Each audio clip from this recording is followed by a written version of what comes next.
This past week, we have seen the Federal Reserve resuming its rate cutting policy after a 9-month pause. That happens on September 17 during the FOMC meeting for this month. And for the record, we still have two more FOMC meetings left for 2025, and expectation is that the Federal Reserve will continue to cut rates of at least 25 basis points each time, leading all the way to December 2025. And the market also expects the Federal Reserve to continue cutting rates into 2026. However, the frequency is still a little bit unknown.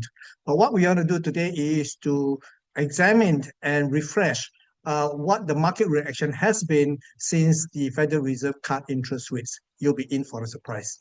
And for that, I will have to refer you to the charts. Now, what we have here is the S&P 500 futures, basis the E-mini futures traded for September. And we can see that this is the daily time frame. And prices has traded to a fresh all-time high at 6,731.5 on Friday. And this is very much in line with market expectation of rate cuts, because rate cuts has always been viewed as being positive for risky assets such as equity markets. So this move to all-time high is no surprise, and it is likely to continue to head in the same direction going forward. Near term, there is a possibility that we may see prices in the S&P 500 continue to edge higher into this bracket of prices shaded in blue at 6,951 and a quarter to 7,217 and a half. Now, there is a more projected target of mine, which is at 7,027 even.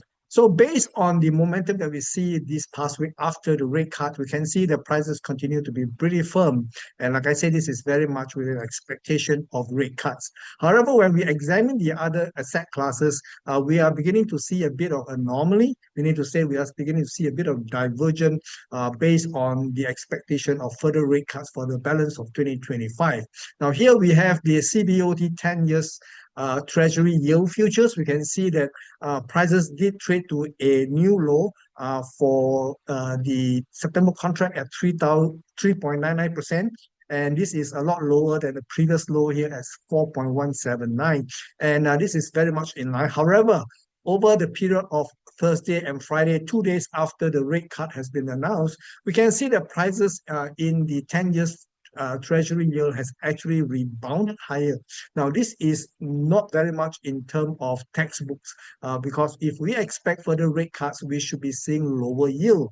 But however, we are seeing here that the yield in the US Treasury has actually rebounded to the close of 4.134% on Friday. So this is a little bit unusual, given the fact that more rate cuts are expected for the balance of this year and into 2026. So we will continue to monitor this anomaly. Technically speaking, there is a near-term top at about 4.179%, and the other target will be the swing low here at 4.344%. Now, both these two prices should act as a cap on further rise in the 10 years Treasury yield. However, if the market can close back into above 4.179%, it could set off a different dynamics, meaning to say that, as you can see here, the yield has been trading very much within a price channel from as late as June this year. So for the last 3 months or so, we can see that the 10 years Treasury yield has been trading very much within this range of prices, within a very neat price channel. Now, if the price can actually trade above and close above 4.179%, it is very likely that we will see further upside, at least to test the upper end of this price channel and maybe even to challenge the 4.344%.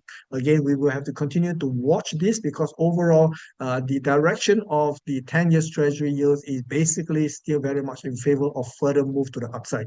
Okay, then when we look into the dollar index, and that here we are beginning to see something very similar to what we have been seeing in the 10 years Treasury yield. The low traded is 95.845, and it is marginally lower than the previous swing low here at 96 even. So that is a fake move, followed by 2 more days on Thursday and Friday in which the dollar actually trade higher. Now, this is very much in contradiction to the expectation of further rate cuts, which should warrant lower rates is in the dollar index. So here we are beginning to see that the dollar index has rebounded for 2 days after the rate cut, and maybe in the near future there could be a challenge of this 98.725 here, which is the nearest swing high.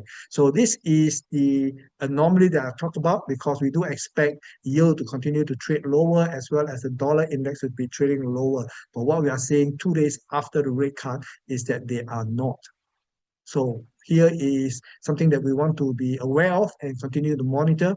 And this is all I have for you for now. I will talk to you again in my next update.